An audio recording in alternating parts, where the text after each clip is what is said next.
All right. We are good to go. Hey guys. One sec here. Hey, man. Can you hear me okay? Yep. Yep. Perfect. Cool, loud and clear. Just like test for ambient noise. Can you hear this much at all?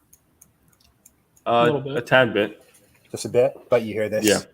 much more Yeah. prominently? Okay, good.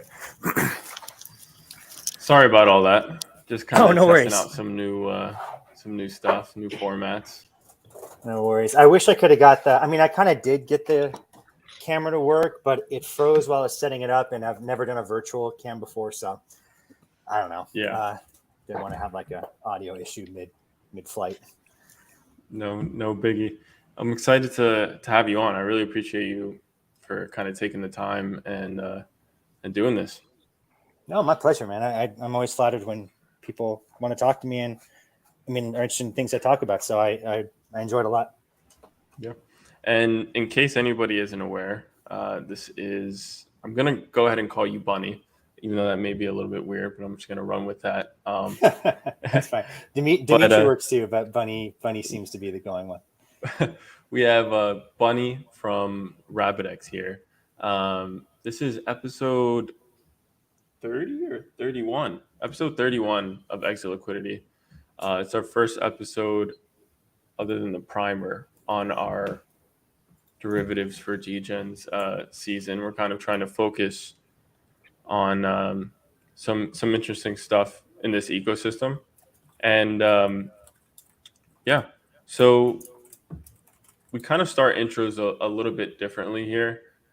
We center kind of your crypto history and your kind of introduction into the ecosystem around your difficulties or most memorable moments as exit liquidity.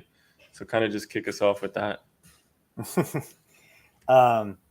Yeah, like I definitely have a poetic one related to that, I suppose. It was sort of two-part for me. I first was introduced to this space by way of a very technologist-esque roommate who, told me about Bitcoin when it was $7, Doge when it first came out. And, I thought they were cool, but I thought they were just, currencies. I particularly don't like the word cryptocurrency. I actually think it's kind of harmful to our space because people think what we're trying to do is just make currencies, which don't inherently have a reason to have value. And I think it's where people kind of struggle with, like, what's the value being made here? And because they just think it's all money, and like, we're not building money, we're building, different forms of distributed compute and interactions or in businesses that operate in like a totally new domain. And I just think that's a misnomer. And so anyway, that was my first intro, but then I was kind of not into it for a while after that. I just thought they were cool, but wasn't particularly like, enraptured by it. Then I remember I came across the space by way of when a company got deplatformed by AWS and got kicked off its cloud servers. I remember coming across someone saying, and I was mostly in like the financial world, like, tech stocks and things like that. I remember coming across a tweet and it was like, Filecoin, this is what Filecoin does. And it's like, a crypto helps with, AWS with compute. What? Like, these are currencies. What are you talking about? And then that was really where the scales fell from my eyes, where it's like, wow, wait, these are like serious companies and infrastructure being built. You can value this with like the framework you sort of would a company or other things. And I've just been all down the rabbit hole ever since. That's on a personal front. What actually brought me to this space is very much an exit liquidity event. I did a thread on this where, I made a lot of money in the last handful of years, mostly in tech stocks and some in crypto too, but it's probably like 70-30 SaaS tech stocks and crypto. And then I outperformed indexes and, all that stuff. I just, it went really well. And I got wiped very, very hard on the decline. On the bear market, we just saw like, bad enough to where I was like, all right, well, I'm not retired anymore. Thought I was, and I was very much a meme of what you would describe a bull market was, where you think you're done. Look at all the money I have, but it's all, I get tied to stuff that's really tied to interest rates. And, I learned my lesson a really hard way and I got wiped very hard. And enough to the point where I was like, all right, let's, I'm very much interested in DeFi. I love this space. I'm I love self-educating on it, reading it all the time. Let's see what's out there.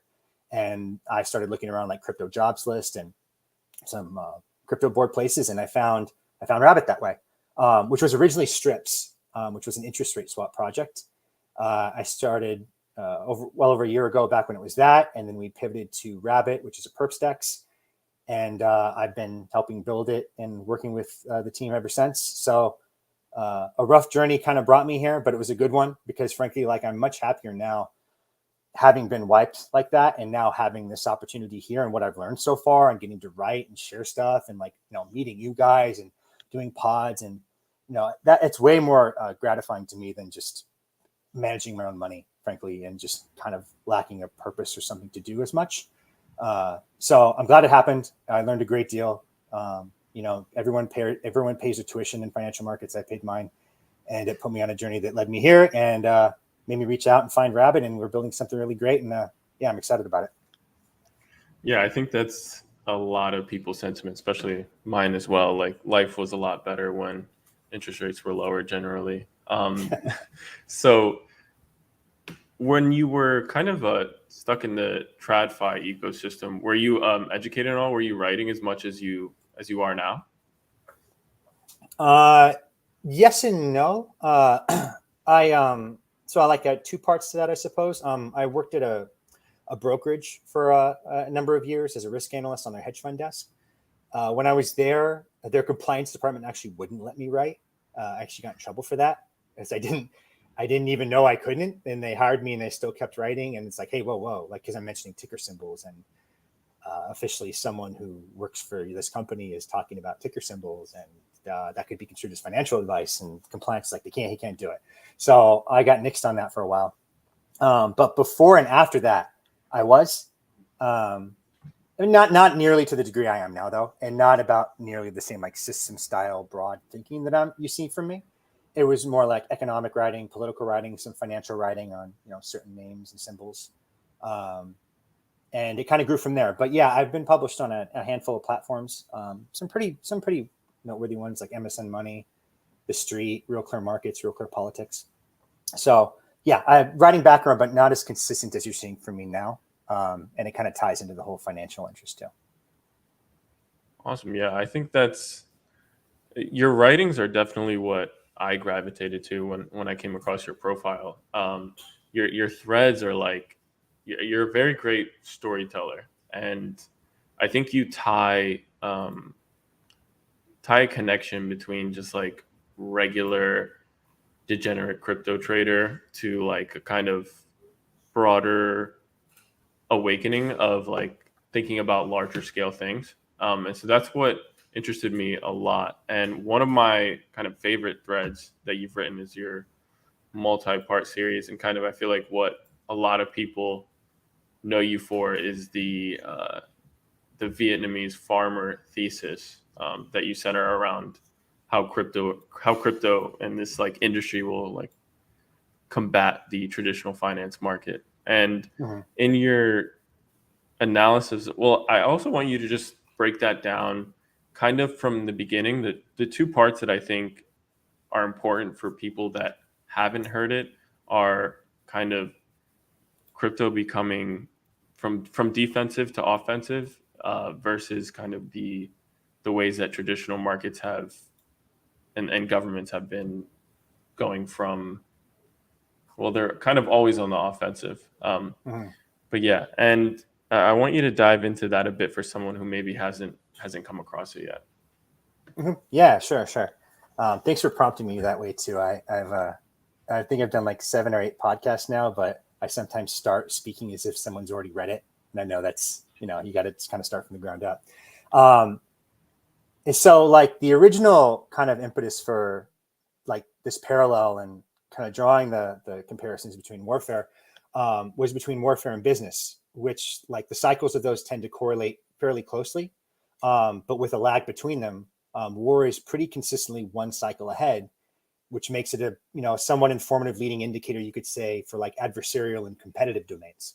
Is sort of really what that means, and that how business follows suit to that. Because we see a lot of business war analogies, right? Like there's all the metaphors in business are like have some kind of violent warfare kind of parallel to them. I'm spacing on some of them now, but like a lot of the things you'll use is like has a war component to it. And I don't think that's kind of, I think that's kind of like has a subconscious theme to it too that kind of recognizes that. But then taking that a step further, I was like, well, DeFi is definitely a new paradigm of, frankly, how business and commerce and transactions occur.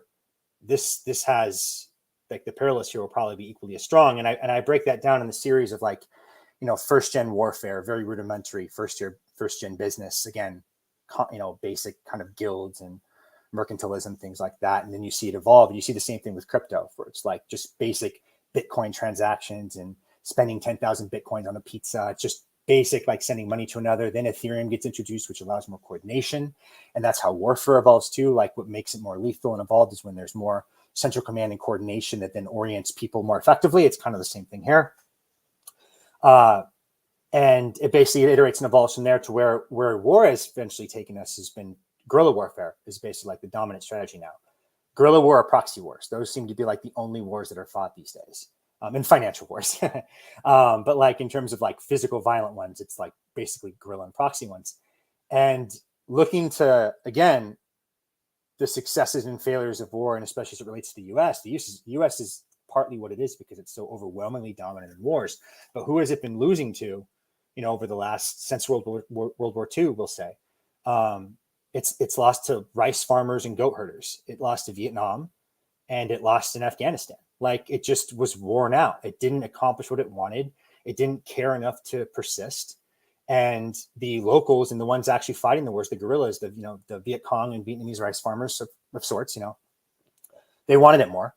They were more diffuse. They're harder to pin down. And that's extremely difficult to defeat, like empirically so. Like you're seeing it with the central commands of major militaries. They can't take out these way like weaker, inferior enemies. It's like, why not? What's the struggle here? It's a hard problem.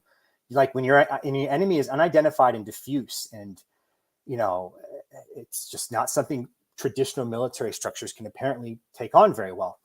And another parallel here is, okay, so the US military to say traditional warfare or other militaries and guerrillas is like what we're looking at here. Who's our US military? Like what goes after us and gives us a hard time?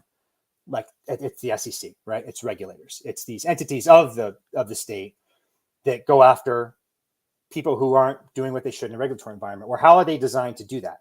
They're designed to do that in exactly the same way that the US military is designed to go after adversaries. It succeeds in big centralized, powers that occupy territory with normal hierarchies of command, like a very common, like well-known manifestation, very legible, you could say, manifestation of what you're going after. And the SEC does the same thing. It goes after Deutsche Bank, Barclays, Fidelity, right? Like when it goes after them, it goes to them and then it calls their compliance department. Their compliance department sends them to the risk manager. There's a very structured form of command, same as the military, right? So they're built to be legible for them. What are they not built to go after? They're not built to go after tens of thousands of developers and millions of users across a global network armed with cryptography and AI, all the intellectual capital, and a lot of real capital too, which is us. So that's where that comes from too. Like we are like the Viet Cong writ large over a digital cryptographic on-chain rice field. And they're not going to stop it. You can't stop it. It's for the same reason they can't take down guerrillas in normal warfare. It's the same parallel. And that's where my, I'll stop here for a bit because it's getting long, but that's where my like near-term pessimism comes from, that it is going to get worse and just prepare for that. But long-term deep optimism, like we're going to win. Like we are persistent. We can't be defeated. Just don't die is the strategy here. And we're going to outlast a foe that just doesn't have the resources to stop it. Yeah, I think that's an important part and an important connection that a lot of people that are just like similar to me and Ollie, who are basically just like shitcoining and kind of playing around in DeFi. There's like a more grandiose thesis and I guess adversary that starts to like form, and you can shut off the macro outlook for all of this for a while. But I mean, I've talked to people in the US that are interacting with these stuff that have like substantial fears that they're going to wake up one day and like be put in handcuffs for what they're doing. It's a little bit out there, but I think like the community that we're a part of doesn't think about these things as much as they should. And then in that thread, you started leading into a part more recently about what the offensive looks like for all of the players in this ecosystem. You mentioned a little bit about like cyberpunk AI teams, like going on an offensive, and the increase in anonymous development of all kinds of protocols. So I'd love to hear more about that part specifically. Yeah. Yeah, the offensive part is tougher. But yeah, I definitely think it'll manifest once it's like very gloves off kind of thing. Like I said, like I think like right now I see what I see mostly is like legal analysis on this. And like, the SEC is applying this rule unfairly. They're not understanding this. Politicians need to get with that. And like, that's not the issue here. The issue is not an educational shortcoming. Like they know what they're doing. Like they're intentionally providing subterfuge to create a political formula to justify why we are bad and why we must be stopped, because DeFi fundamentally disintermediates U.S. control of financial infrastructure. Like it's really that simple. Like that's why we're going to get attacked just from a game theoretic standpoint. Why would any superpower who largely maintains a lot of their empire now on dollar diplomacy and sanctions and KYCing and financial control and most of all of its sanctions financially derived, like everything that's being built here undermines that. It detracts from that power and control. Like, and once you see it from that lens, I just see like legal analysis on like how stable coins are being viewed. I'm like, it doesn't matter. They'll create whatever justification they want. Like this is the entity that creates the laws, legislates the laws and enforces the laws and interprets the laws in their own courts. Like the courts are extensions of the state, and there's some independence there. I know I'm being maybe too broad in describing the court system as being like completely a vestige of or an arm of the state, but it is. And you're relying fundamentally on an entity that creates all the rules and then imposes the rules and interprets the rules to protect you from you detracting from its control of financial resources and power. So that's where I'm like, this is going to get worse. Like they're going to go after that. And so that's where that near-term issue comes from for me. It's like, yes, you should fully expect that. And I don't think, spending time poring over like legalese is going to be helpful here. I do think once eventually this really hits home for most people, it'll be kind of clear, analogize this to that the US starts, declares a war on crypto like they did the war on drugs, right? Like when it just becomes very obvious that like, we don't like you, we're going after you. Like your lawyers are not helping you anymore. The same way a lawyer for a drug dealer, like it doesn't really help him that much, right? It might help a little bit, but you're not looking to law to justify why their drug dealer could do something. And again, I know that's kind of a dire parallel for us, and we're obviously not drug dealers, but I'm using this to kind of draw a metaphor to how the state will view us and how the law approach I don't think will be useful when they really want you and want to go after you. And so, I think naturally when any kind of group of people feels they're being unfairly targeted, attacked, manipulated, arrested, they'll get angry. And they'll probably fight back in some regard. I kind of analogize what the artillery is in this space is going to be like deceptive attacks. Where are my notes here? I wrote them up here. Hold on, I want to find them. I can't find them. But like AGI, LLMs, things like that, like cryptography, those would be kind of our artillery to fight this war. It'll be mostly a 5th gen, war of deception, duplicity, things like that. It won't be a kinetic one. I don't think there will be like physical fighting, but I think it'll be a lot of disinformation, propaganda, and assaults on each other.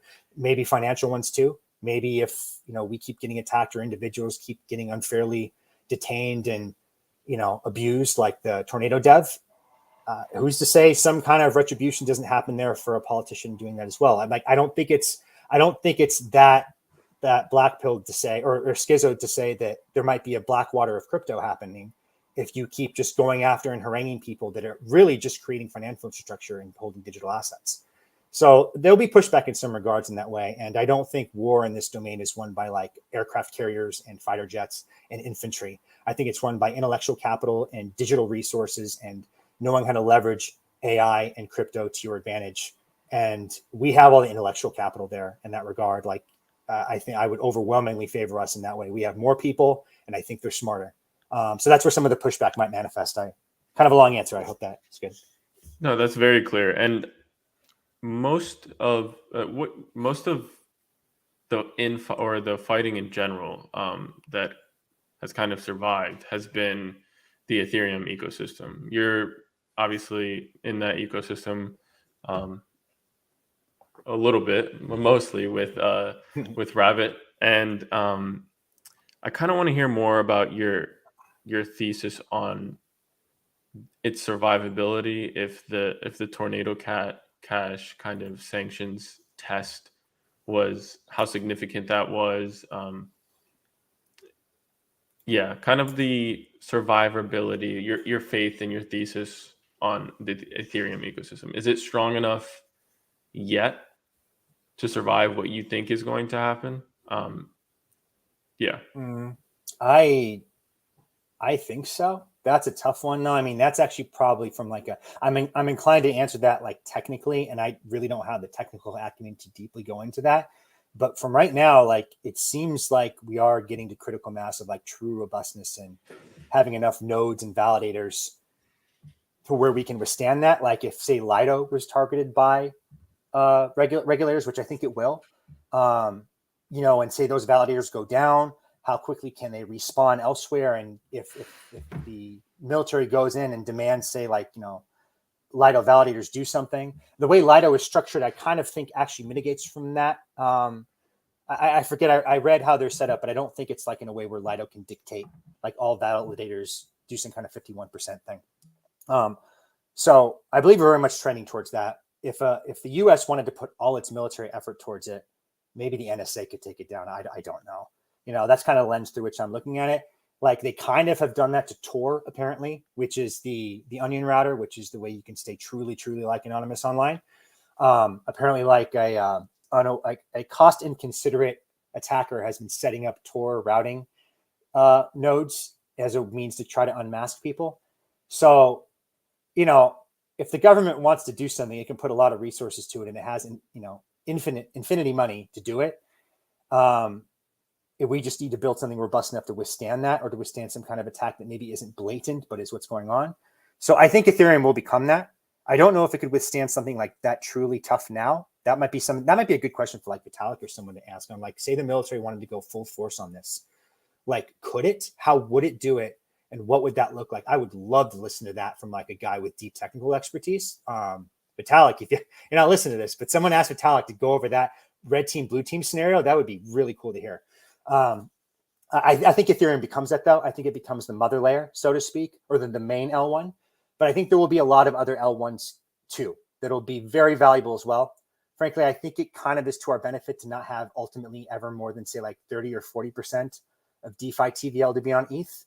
I think it's much healthier for the ecosystem to have multiple different layer ones that just present different modes of attack and different kind of safety for us and help this ecosystem thrive. For the same reason, like having one gigabank is also not good for a country. It makes it inherently fragile if that bank gets taken out. So I actually did a thread on that too, why it's actually in our interest to have multiple layer ones, just from a survivability standpoint, robustness approach. So anyway, that's my thinking on it. I can't answer that technically, but from like a forward-looking stance, I think the answer will be yes. I think ETH continues to be the main core layer. And I believe there'll probably be like 4 or 5 other very substantial ones supporting it too. Dimitri, I'm wondering, like, given like how you see the like battlefield currently, I guess, and given you have this sort of deep forward-thinking optimism, I guess for context, I recently read the Hedgic founders like book, which was like a postmortem on, or not postmortem, I guess, but just looking back on what happened with Hedgic, what went wrong, what she learned throughout the process, and then the last section, which I found the most interesting, was a lot more forward thinking, and I found a lot of the language in it to be pretty similar to some of the stuff you're saying now. And she was saying that given that we have the potential to disintermediate any arbitrary financial transactions the way we do, we should be using that to build entirely new systems and experiments and to essentially just like fuck around and like figure out what sticks.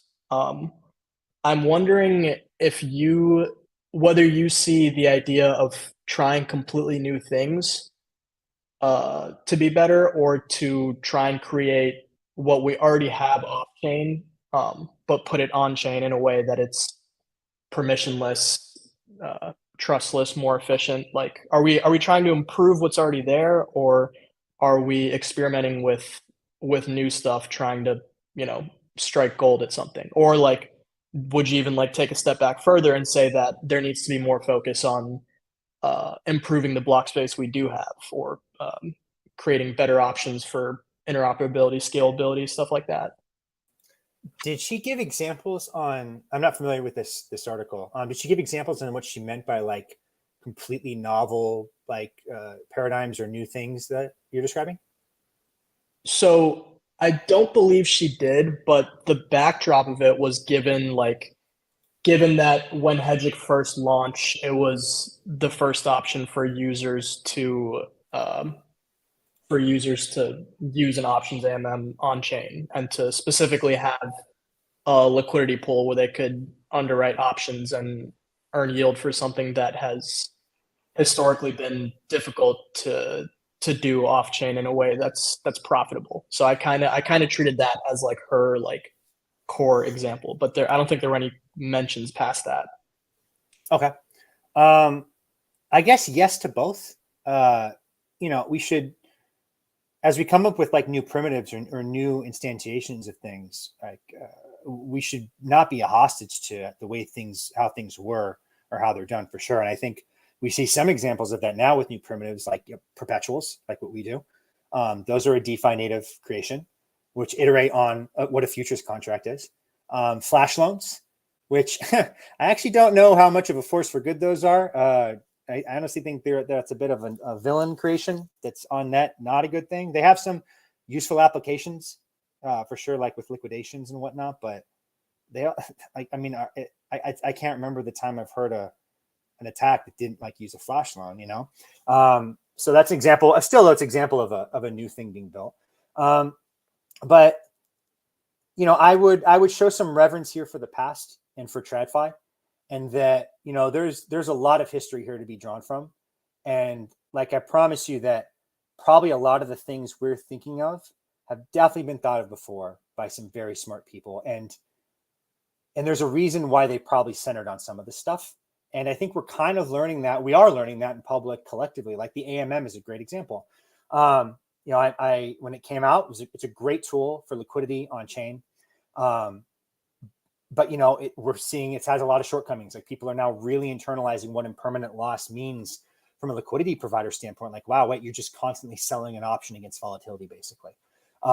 This is expensive. This actually kind of is inferior because it's hard for traders to win and LPs to win at the same time, right? Like, you're kind of seeing that with GMX2 with some of the models it's created where it has no slippage fills, right? And an AMM model, that AMM doesn't scale that well. And that no slippage thing is a problem because liquidity has a cost embedded in it. And there shouldn't be no slippage because then you're kind of hiding the true cost of what, say, $1 million fill would do. There should be slippage for that. That's information on what the market's providing you right now. And there have been some attacks on it because of that. And to defend against it, they've had to like increase their fees. And a couple other things, I think, to like mitigate some of that profitability so they can, survive. And this kind of circling back to the order book, like there's a reason why I think TradFi has fallen on the order book. It's a liquidity model where everybody can win. It's the liquidity that we provide. Rabbit is not reliant on its traders losing to make money fundamentally. And like liquidity providers on GMX, like you are betting that they're not good at what they do and that they lose money.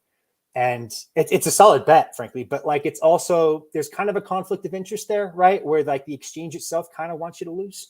A casino wants you to lose too, right? And you will lose at a casino, statistically speaking, like the way it's set up.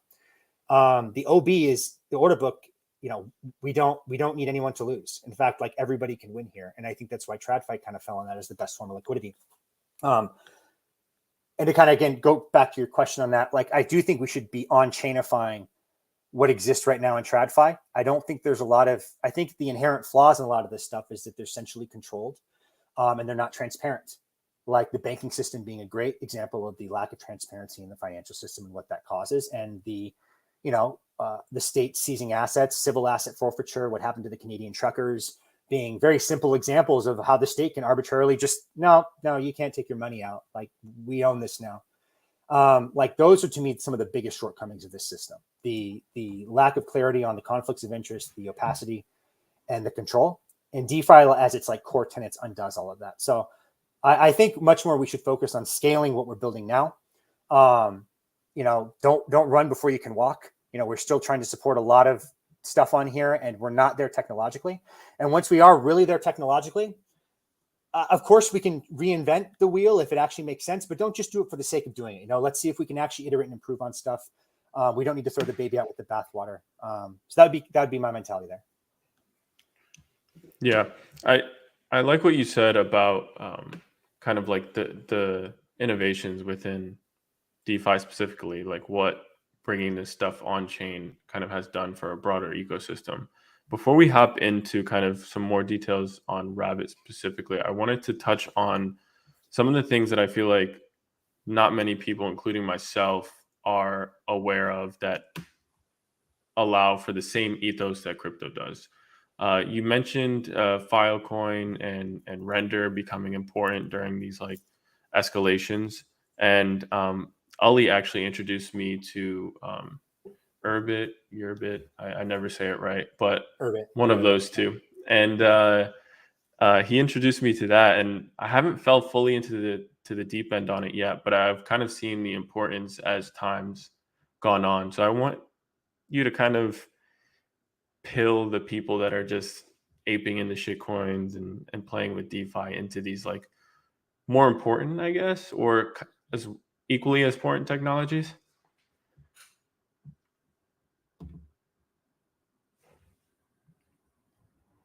Hello? I think your mic's muted. Oh, sorry about that. I was muted. Yeah.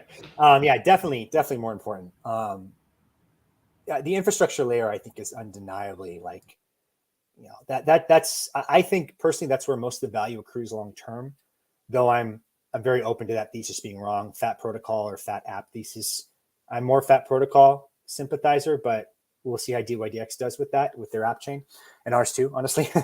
But yeah, like people go into the shitty nonsense in crypto that pumps because, most people have a high time preference and they want to make money now. It's a bit of a flush of, serotonin and adrenaline, and, it's more invigorating. I get it. Like it's socially just more fun.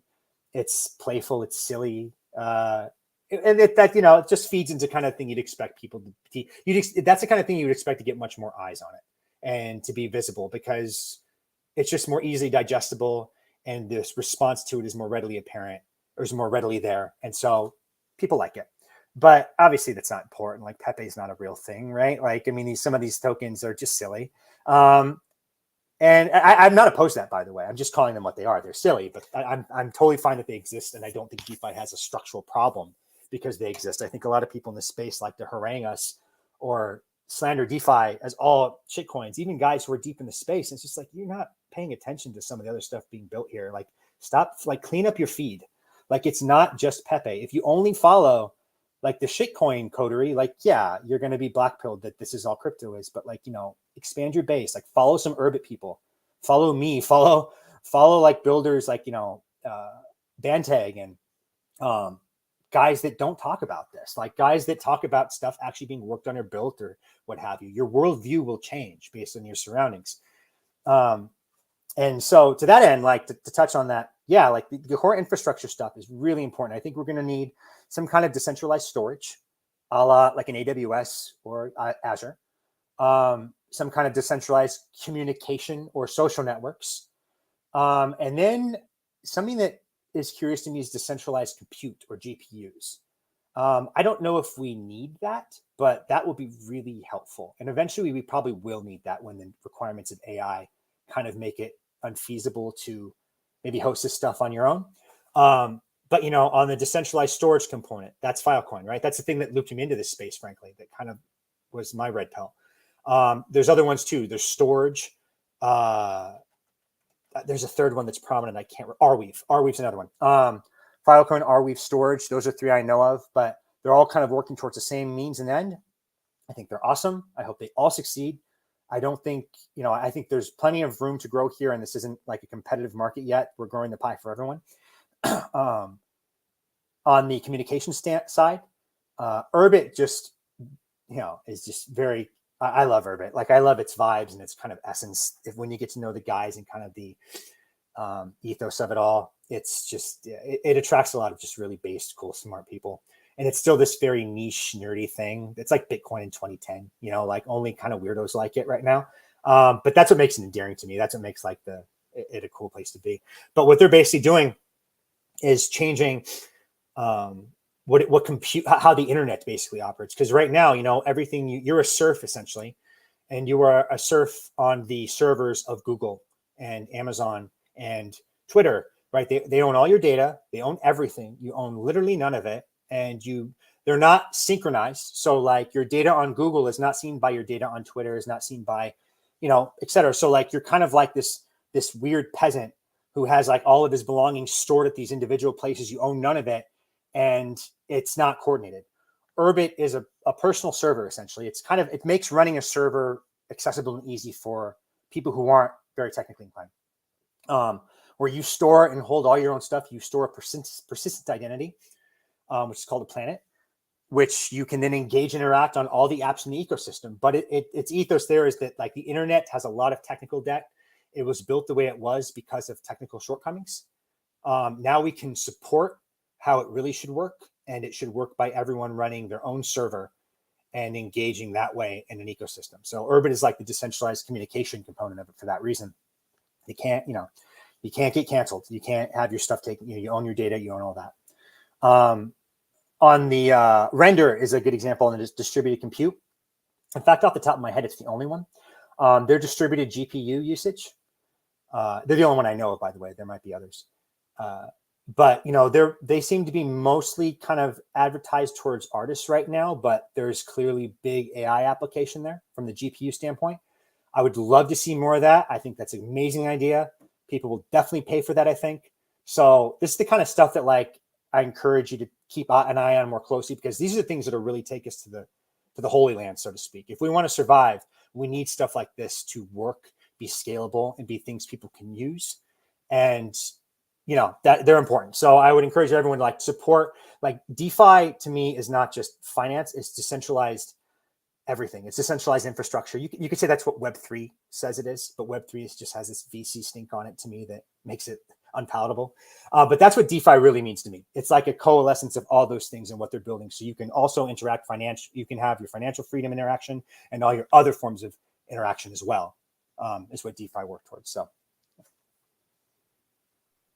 Yeah, lots of different great verticals there, I think. I mean, we could spend an entire episode on each one of those. We did an episode on Urbit, which was a bit more fundamental, and it didn't really like, you know, like you said, I think the most endearing part of it right now is kind of the vibes and just being able to talk to the people who are actually there, who are interested, who are building. That's to me like the magic of it right now.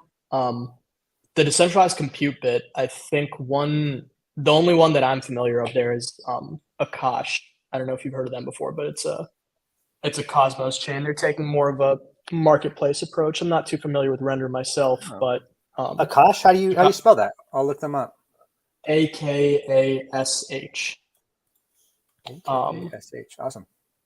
Yeah, cool project. I've been following them for quite a while. But yeah, I mean, there's a whole lot we could unpack there. I would like to get a bit more into RabbitX as well, though. I'm curious as to I'm curious as to the advantages of being on Starknet, or specifically being on a ZK rollup. Is that right now, does that lend specific advantages to an order book based DEX versus being on Arbitrum or Optimism or an OpStack rollup? And if so, or if not, does that improve over time as proofs become more efficient and quicker? That's a good question. Like, yeah, that's a great one. And to be candid on your like, is it the best right now? Like, Optimism and Arbitrism Arbitrum and Optimism got there first. Like, they're great ecosystems. I think they're doing a fantastic job.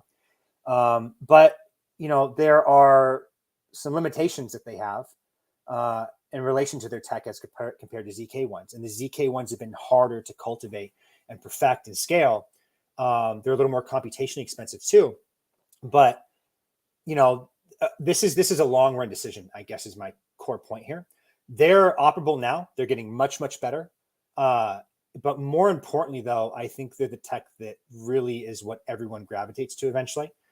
Some of the issues with optimistic rollups, especially that technically fraudulent transactions could be posted, and you're relying on a good Samaritan, to point this out. I just feel like people will one day be made to care about that in a really unpleasant way. I hope they're not, but that's an issue there. The 7-day holds on withdrawals is another big one. Their TPS and their throughput is also theoretically much less compared to ZK rollups. I did some research on this in the past. I can't recall the numbers. But yeah, those are some pretty substantial, I think, shortcomings compared to ZK technology. With the ZK ones, it's apparently not technically feasible for a fraudulent transaction to get posted. Their throughput is apparently much higher when they're fully brought up to their full capabilities. And they just seem to be the long-term solution here. So that's why we chose them as our first layer one. And so was that your first part of your question? So why them now? You had a second part, I believe. Yeah. Why them now? And I guess because the roadmap for optimistic rollups is currently mostly focused on, well, I guess in the long run, what most people are interested in is a greater degree of decentralization. Whereas, as far as I understand it, for ZK rollups, there's still a long way to go in terms of how scalable they are. So I'm wondering if that's if as users we would see more pronounced improvements in scalability and speed over time. Yeah, and kind of a shortcoming that all the layer twos have, including ZK, ZK, Starknet, Arbitrum, etc. As far as I know, everyone's sequencer is centralized. I don't think anyone has a decentralized sequencer. And imagine if Ethereum had like one or two validators that decided what block orders were, and you just had to hope that they were honest. Like, that's kind of what we're doing here. Like, there's a multi-sig governing them, I believe, but you can look this up on L2Beat. I think this is where I found it, and I've heard this claim before. It's not my own. Every sequencer is centralized right now. I mean, that's obviously a problem, right? But that kind of speaks to technologically, we're nascent right now. We're developing away from that. Like, the path towards that is promising. In fact, one layer one, I think maybe it was CeeLo. They announced it recently that they're becoming a layer 2 on ETH. I think they just announced it, and they want to decentralize the sequencer. And I didn't see much commentary on that, but when I saw that, I was like, whoa, that's fantastic. Like, that's what this needs to be. Otherwise, it is kind of, yeah, it's not the true essence of DeFi. But again, this is a spectrum and a journey. Like, people who smear that right now, I'm just like, you're like someone who complains that the internet is slow in 1997. Like, yeah, the internet's slow, man. Like, you got to hear these stupid dial-up beeps and it disconnects sometime, and your mom's mad because she can't talk on the phone. But look what it became, right? Like, it's so myopic to me when people smear DeFi as centralized and point this out without seeing, like, what's the roadmap though? What are we driving towards here? And also, what's feasible right now? Like, if it was feasible to be decentralized and these teams were doing that, then I think you can make a different kind of claim, and I think you can maybe attack accordingly. But if you make that now, I just don't know what to say, dude. This stuff takes time. Like, we're very, very early stage. Like, DeFi really has only been around since 2020. It has not been, like, Bitcoin does not mark the creation of this. Bitcoin was like, again, like drawing from the generations of war and crypto, Bitcoin was the mercantilist basic bartering trade, right? And Ethereum and DeFi is the, I don't like the AWS startup business decentralization of it. Like it takes time to gestate to that from mercantilism. And, you saw the internet take the same path. So I think we'll develop towards that. We definitely are developing towards that. We want the order book to be fully on chain. We want that sequencing to be on chain, and more importantly, we want it to be verifiable and observable. Because then, even if you do have someone who is like playing some games, at least you can see that they're playing games. That's the most important thing, is transparency, I think, there. And then we also want to have the sequencing of the orders be decentralized too. So Starknet does have a shortcoming there, but frankly, so do all of them, Arbitrum, Optimism, etc. So it's kind of like a pick your poison there. And so we're more curious, we're more concerned with what's the best long-term solution to scaling this ecosystem and to scaling us. And we landed on Starknet from that, and Starks within ZKs. Gotcha. Yeah, I'm very much in agreement with you on the general premise that like this stuff takes time, and a lot of the stuff that people complain about today is some of it's warranted, obviously, but a lot of it like will be fixed with time, I think. And when you go back and look at all the meme coin trading going on, it's when you like juxtapose that with how long this stuff takes, it kind of speaks to like, you have these people who want to get rich quick and who have a much shorter time frame, and then you have these systems being built that take time, which they don't have the patience to sit through. So it's you end up with some like pointless discussions, I think, on the timeline, which is part of the process, I guess. Getting a bit more into RabbitX here, I'm wondering if you can give us just like a quick pitch overview of what it is, maybe touching base on the recent announcement of RabbitX chain as well, just to kind of give the listeners a bit of a primer. Yeah, definitely. So what RabbitX is, we're a perpetuals DEX on Starknet. The deposits right now happen on ETH mainnet though, and we use Starknet as a messaging broker for your withdrawals and deposits. So we do the bridging for you in a way using Starknet. We are working towards having, different forms of deposits on different chains, other layer ones, other layer twos, certainly Starknet. That is in our roadmap, in addition to like decentralized order book and things of that nature. We have order book liquidity, which we think is the God mode of liquidity. Like it's definitely the best model. And another analogy I use, like why we did the AMM, like no one would ever contend, even in like the 1990s or 80s, that, hey, if you describe Netflix to someone would say, well, that's definitely better than Blockbuster, right? Like obviously I'd want to just have it streamed here than drive and get a video cassette. But you couldn't stream videos in the 90s and 80s. Like the tech just wasn't there. So AMMs were a great solution to shortcomings now with scalability. But like as we get that throughput, the order book, I think, is going to become more and more prevalent. We use order book liquidity for that reason. We have no gas fees. We have up to 20 times leverage. And we have pretty objectively the lowest fees in the business, DeFi or CeFi, like definitely DeFi. You can fact check that. Any fact check I've seen has shown that on, we have no maker order fees and we have very low taker fees. And even on the CeFi side, I checked it earlier today. Actually, it is true. Oh yeah, you guys do by far the lowest. Yeah. Nice. Yeah, keep us honest because I don't want that to be like a fluffy claim. Even on like the Binance side, like their taker orders, I think, are less, but they have maker. Their taker fees are a little less, I think, by a bit, but they have maker fees. We have no maker fees. So like on net, if you kind of look at those fees, like we're still better than them. So very cost effective. We're very fast. I quantified that in a post too, in terms of how quickly we recognize trades. And we have a really nice UI and like usability. Like we really want this to feel like a true thing that you would expect in TradFi, but it's DeFi, but the front end feels like TradFi smoothness and clarity and usability. It's not this clunky thing that we kind of like expect in DeFi. So like our ethos is no trade-offs. Like there doesn't need to be a trade-off here. If you're in DeFi, you don't need to like sacrifice your, the pleasant experience for that. So we really have that front of mind with everything. And yeah, and you can degen pretty hard with this if you want. You can buy and hold. You can do everything you want there. We as far as like why we went with perps, we think they have a very strong product market fit, kind of just obviously so, right? Perps are definitely a solid DeFi primitive. They're here to stay. I think they're going to grow even more so. And DeFi has a lot of space to go there with taking the volume from CeFi, even including DYDX, including all of us. Like we're just like a fraction. Like I think it's 2 or 3% maybe. We have a tool that lets you see this, but CeFi still dominates the total volume. So everyone can win here for a long time.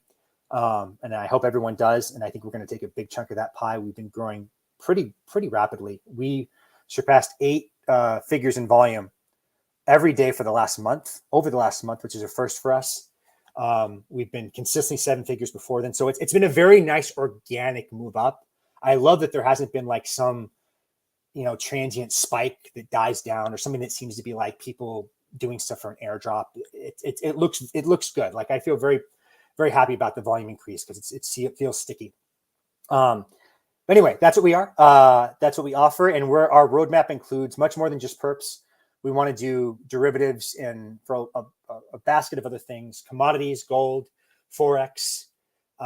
We, even like indexes, say the S&P, the NASDAQ, we actually have discussed that internally. So you can even trade that in DeFi. So yeah, we have very, very high intentions that go much beyond just DeFi. Like it includes DeFi, but we want to like help bring the world on chain and offer assets that a bunch of people want to trade. So I hope that answers it. Yeah, definitely. Quick clarifying question there. How do you guys offer gasless trading? So the trading right now is in an order book, and that order book right now is off chain. That's the same model as DYDX. They have an order book. The order book is also off chain. Oh yeah, nice visual of it. So because of that, I mean, there are trade-offs there. The trade-off with that is your speed. You get to use an order book and you get no gas trading. However, though, the order book is off chain, right?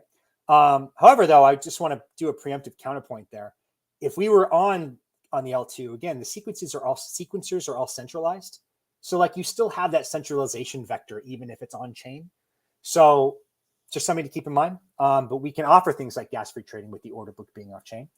And the way we make money is from those fees that I mentioned, and they're very low, but there's no conflict of interest here between traders. We don't need traders to lose for us to make money. In fact, we want them to win. We want them to make money. Our liquidity model doesn't require traders losing over time. But that's how we offer the gas-free trading. So. Gotcha. Okay. And then can we also get a little bit, I know it's, there's probably still a lot of details being fleshed out, but with RabbitX chain, what exactly changes between, I guess, what exactly changes when that's deployed? Will both RabbitX on L2 and the L3 continue to run in parallel? Will there be more focus on one or the other? Do you see one as being more, I guess, better than the other in the long run? That's a great question. I'm going to qualify all these statements with this is still very much to be determined and could evolve. But the way I envision it is the L3 is definitely superior. And it's superior because of what I just described with the order book. The order book is off chain, right? So that's a vector of centralization. Bringing that order book on chain with an L3, the L3 can actually support the throughput and volume of an order book. So when we do that, then you have true DeFi in all its like layers, so to speak.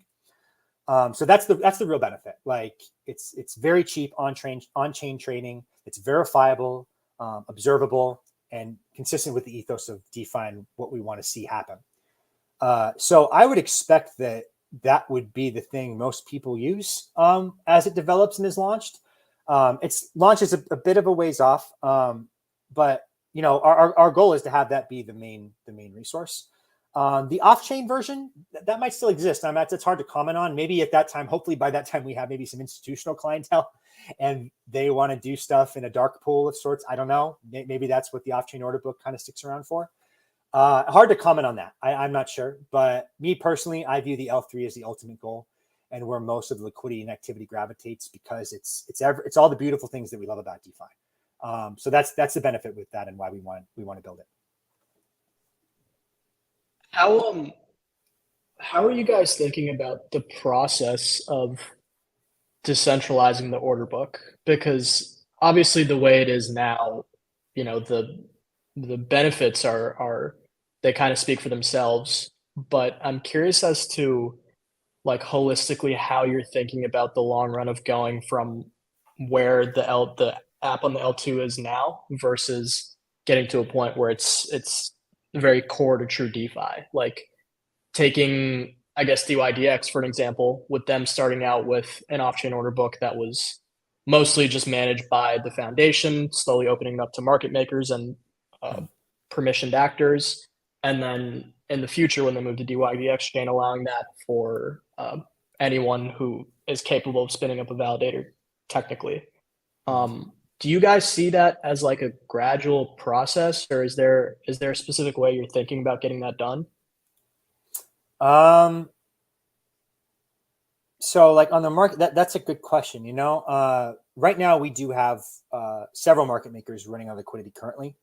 It's not something that we're like managing from a foundation or something. Like we have real market makers who are incentivized financially to do a good job. They make money by maintaining a spread, keeping orderly markets, and importing information into their book. That same kind of logic and framework would need to be present on an L3 to have like an order book continue to manifest in the way that we see it now. I'm just speaking this from a strategic lens, not a technical one, because there might be like technical oddities here, I guess, that I'm not familiar with. But it should still manifest in that same way. Like I kind of like how Uniswap V3 lets you like set and move your liquidity dynamically. Like this is an order, like that's basically what a market maker does, but he does it very often and for a lot of different things and constantly. And Uni V3, I think, kind of is slower than that, more expensive to do that as quickly as maybe you'd like. It's like one range and you stay there. So basically it would be allowing that kind of customizable market maker style order book updates all the time. You can see their book, you can see their liquidity. You should be able to see all of it.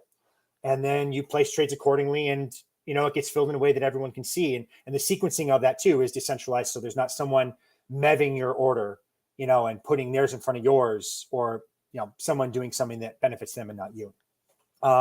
That's how I see it manifesting. That's how it kind of currently manifests off chain. And I don't see a reason why that should change when you bring that on chain. Just the on chain infrastructure needs to be able to support the very often and quick updates and movements that go into a market making, which, there's a lot of stuff going on there. And right now it's expensive and kind of unfeasible for that. We want that to change with our layer 3. Right. Yeah. I think I'm in favor of more hybrid infrastructures, but I do like all the different approaches and ideas I'm seeing thrown around about how to properly and in a well-intentioned way implement more efficient order books. I guess like an interesting example that I have recently been looking into is I guess it's not perps, it's options, but Premia has, they have their base AMM model with a couple different features for V3, but they also have an on-chain order book on Arbitrum Nova, whereas the AMM lives on Arbitrum 1, and all of that liquidity is being aggregated to the same interface for traders. So they end up with like 4 different liquidity sources, including automated vaults. So there's a lot of really cool approaches out there, and it's good to hear that you guys are thinking about it in a thoughtful way. I think, especially with RBX chain.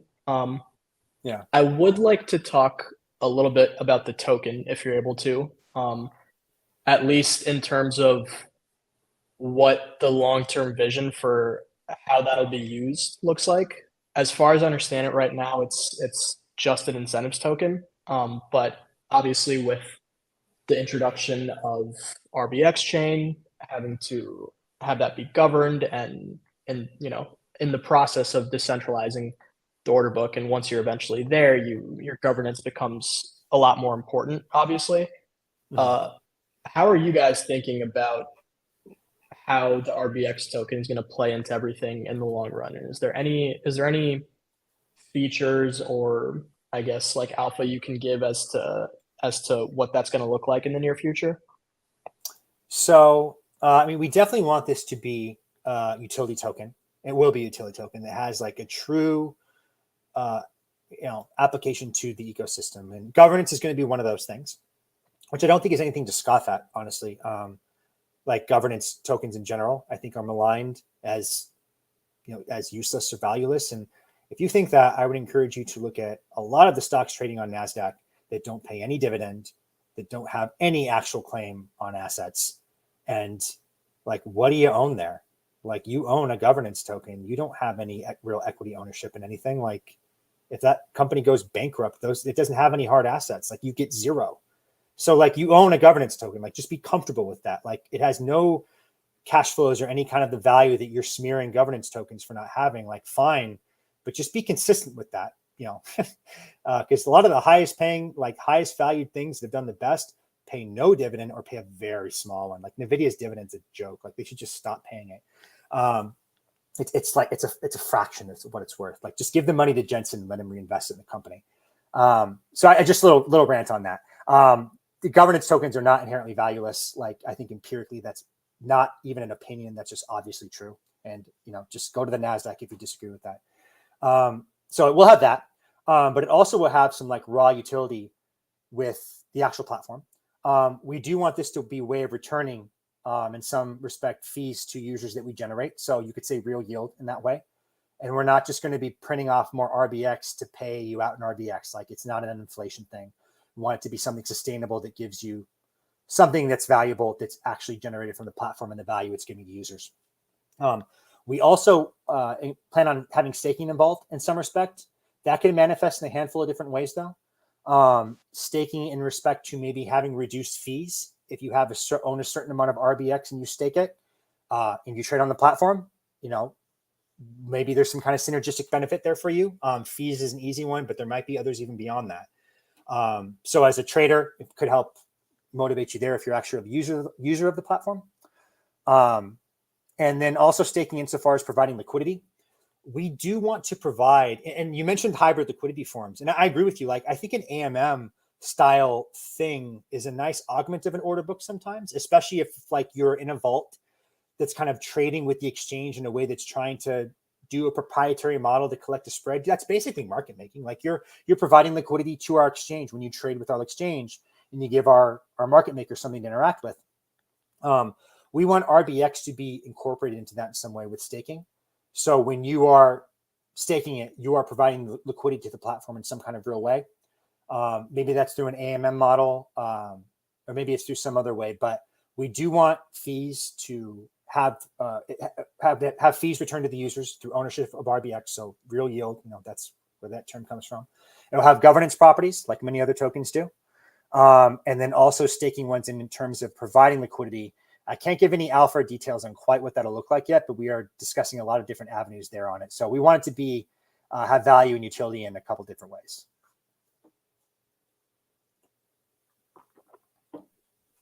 Gotcha. Yeah. I mean, there's a lot of interesting things you can do with a token and a liquid, efficient order book exchange that I think returns good value to the users. I'm interested, I guess, just like from a pragmatic standpoint. I was looking into RabbitX like entirely earlier today, and I found that um, being a larger market maker on RabbitX, it sounds like it's insanely profitable. Like, if you're just providing maker side liquidity, it sounds like getting paid instead of, at a certain fee tier, I believe fees drop into the negative. So it sounds like you get paid for placing maker orders with upwards of 50 mil monthly volume or something like that. And then you guys also have the incentive program, which I'm not too familiar with. But I'm hoping you can shed some light on what that program consists of, kind of like who it's targeted towards, and if there's any info you can share on like what kind of actors are partaking in it. Yeah, yeah. Great research, and you're right. Like, if you are doing, at over 50 million in volume, your maker fees are negative, by 0.01%, 1 basis point. And at over 1.5 billion in volume, you get 2 basis points back to you. So yeah, just something to keep in mind. You can make a lot of money doing that, and we have had we've I mean, our volume isn't quite to the point where we've seen people actually make money from that, but you definitely can, and it can be quite profitable to you. And we understand that, like, you can't be greedy here. Like, if you want to attract this liquidity and this value, we should provide it, and we should let people partake in our success too. And that's kind of the underlying mentality there. We want to share in those riches as we achieve certain volume figures, and that's why you have the negative maker fees after certain tiers. And this is all available in the docs too, if anyone would like to check. On the liquidity incentive program, to attract more liquidity, it offers incentives to providers to provide deep two-sided markets. We provide, and I'm reading off some of our docs here internally, 7.5% of the initial token supply of RBX tokens to be distributed to liquidity providers over 2 years based on metrics measuring their spread, depth, and uptime. And then on the docs page, it kind of goes into what that eligibility looks like, and how you can go about achieving that. And we've paid out a strong amount of liquidity of rewards here so far, I believe. If you scroll down, I think we show it. I don't know it off the top of my head, but I believe the number is in there. Oh yeah, you'll see. So RBX rewards per month, March, April, May, etc. That's the payouts we're targeting and what we're giving to people who are market making for us through this program. I think the best thing to advise, if you're curious to learn more, if you go to our docs in liquidity incentive rewards, go to there, and it gives a really strong overview of what we're looking for, why we do it, and then you can apply. You can apply to be one. We'll review it. We'll reach out to you, and yeah, you can make some more money providing liquidity with us. I think that's a big part of, like, when you say democratizing access to finance, which is sort of a platitude, it feels like one when people say it, but this to me is like a real, like, concrete instantiation of that is what we want this to be. This is awesome. I really appreciate the insight on RabbitX. Is there anything that we haven't touched on that you'd like to discuss? I have a follow-up question to this that's less about RabbitX, more about you. But anything announcement-wise or feature-wise that you'd like to highlight with RabbitX? Yeah, a couple of things quickly, I suppose. So I mentioned the volume increasing really steadily, and really positive about that. We're releasing special order types, which have been in the makings for a bit, but we test these things a lot, and we really, really want to make sure they're good to go when we release them to production. But within, I hope, a week or so, a weekish, we should be releasing some special order types like stop loss, take profit, things like fill or kill, all or none orders, order types that are seen commonly on brokers. We want traders to have access to all those. So those will be coming very soon. And we're listing new markets all the time. Of course, we have the majors like Bitcoin, ETH, Sol. But we were the first, and I believe this is, I'm pretty sure this is true. And I know that I was very active when ARB first came out and the perpetuals. We were the first to list ARB perps. If someone else listed us before us, they might have beat us by like an hour or something. It was definitely no earlier than the same day. So we list some markets pretty quickly if there's demand, and we can make a market for it with our MMs. We were one of the first to list Pepe. We might list WorldCoin and Rollbit if there's enough demand. Some people have been asking for it. So we list new markets as there's demand for it. So if you're interested in trading something, hop into our Discord and ask. And if the people want it, hey, we'll give it to them. So just a little added comment, I guess, there on us. Awesome. Yeah, I think this is like I'll be honest, I haven't used it yet, but I think I'm not really a big trader, but this looks great to me. I mean, you guys did a great job. Last question, that's a little bit of an open-ended one. It seems like you're thinking about a million different things throughout your day, and like very large, complex topics, whether it be crypto or broader ecosystems. I kind of wanted to hear maybe a bit about something that's been on your mind more recently that you haven't got a chance to write about, or something that's just constantly bugging you before you head to bed at night, like staring down at the ceiling. Um, yeah, what kind of stuff do you just think about? Yeah, I know. That's your observation is a good one. I think that's a bit of like my ADHD probably coming out too. It has its pros and cons, right? So that's an interesting one.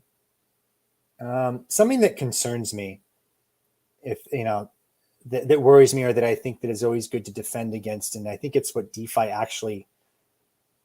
Probably this is why maybe subconsciously I'm so attracted to DeFi. Honestly, is this what I'm about to say? And I did a thread on this recently too, on the last podcast I did, where I didn't explain something I thought very well on why I was EACC, which is AI jargon for effective accelerationism, which is basically saying we're not, build this thing. We're not being afraid of cyborgs or Skynet, and certainly don't put it in the hands of governments to expect you to protect from this. If there's one thing that kind of concerns me, and this is sort of a concept I wrote on in the thread, it's what I would almost call complex adaptive system deniers, and that's a bit of a branding language, I think, there with calling deniers, because that it's funny, like they often will use the denier tag for when you don't accept their claims of things. Call you a denier as if it's like a truth and they know it because their model says it. But I go into this thread of breaking down what can and can't be modeled. And I have, for those who are familiar with like Nassim Taleb, you could say I have a very Talebian kind of view towards these systems. And when you try to control them, you just sort of you try to stop volatility, and you end up embedding fragility, and they end up coming up and manifesting volatility in the way you couldn't expect. Is the people that try to control or stop us, or control and stops complex adaptive systems by imposing their will on it, like what people are trying to do with AI and decelerationist kind of approaches, which is trying to model this sci-fi tier scenario of one guess upon one guess upon one guess, and we'll say each one of these guesses has like a 5 to 10% chance of being accurate, right? It's like very far out scenarios, and if you compound that, take it to the 8th power, it's a number so small it won't fit on your calculator. So like these models and these predictions are they're never right. Like the modeling of the economy, like even the people who are technically officially control it, like they're surprised where rates go. They can't see what inflation will be next quarter, right? The state and all the Fed saying inflation will be this, that, whatever. Completely wrong. Like your models, they don't work. They're not good.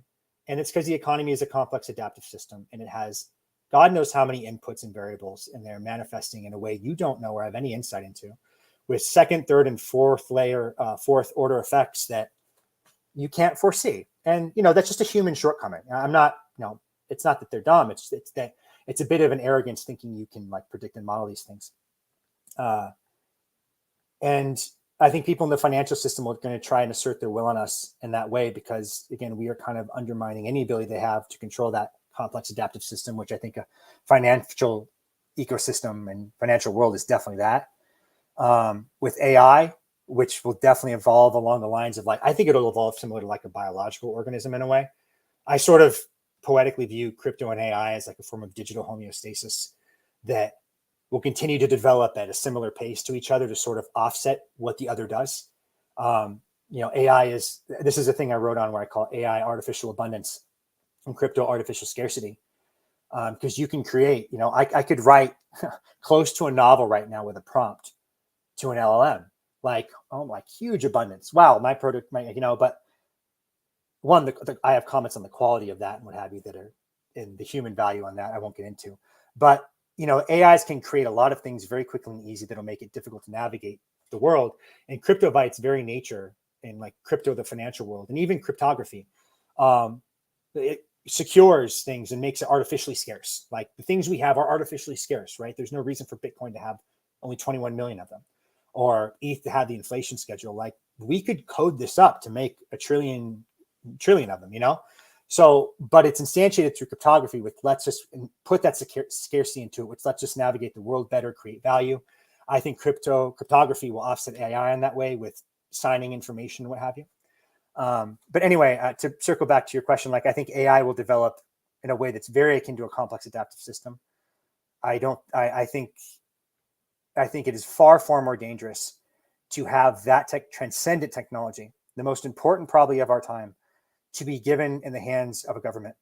Like if you are fundamentally afraid of AI and your answer is put clamps on it, control from regulations, you are fundamentally saying, I think this technology is safer in the hands of bureaucrats and lawyers than it is in the hands of technologists, developers, and engineers. Like, I think that is just the most completely backwards, corrupt, just neurotic and afraid. And I understand where the fear comes from when it's genuine. I do think some people are genuine, afraid, concerned. That's valid. I'm not smearing them. But that is your alternative. Like, again, all of life is a trade-off. Like, which trade-off do you think is more risky here? The possibility of your stormtrooper AI situation manifesting, or the possibility that a government, which inherently politicizes anything it does, which has huge histories of abuse, scandal, homicide, war. Like there's, I don't need to go into like the negatives that we've seen from governments, not mentioning politicizing it and making it much worse. You think that's a smaller risk than the stormtrooper? I think the latter situation of government control and what they'll do to it and politicizing it is far more one likely risk. Almost, I'd say likely insofar as like more than 50%. And if you're afraid of it becoming deadly, I also think, hey, like something like that's all powerful. That's much more deadly in a government's hands. Like, it's almost, I don't want to analogize it's like a nuclear weapon so much, but it's something that no government should have complete control over, because I do think it becomes dangerous in that way. So models should be public. They should be open source. The development of it should be, transparent. And I think that is by far the best way to mitigate any risks, is to let, intelligent people observe and build this thing openly, than to have it be closed source internally, run by guys who have obvious regulatory capture motivations, like, Sam Altman and OpenAI. So that's just a concern that always gets at me. And that's, mitigating and stopping complex adaptive system deniers is the too long didn't read of that rant. And making robust decentralized systems that stop them from trying to control you, because their conclusion always manifests in that they should control things. They know better than you, and they're going to implement this in the right way. And just as kind of an ideology, as a element of me personally, that just upsets me. So anyway, sorry, bit of a rant there. Oh, that's great. I actually really liked that thread. I read that one the other day. It was a great one. Yeah, I think that about does it for episode 31. I really appreciate you coming on. I appreciate people who tuned in. Thanks a lot for doing this, man. No, my pleasure. Always love doing them. I'm honored to be invited on. So great speaking with you guys. Thanks, Dimitri. Appreciate it, man. It was a lot of fun. Hey, you guys. Take care, man. See you on the timeline. Yep. Yeah.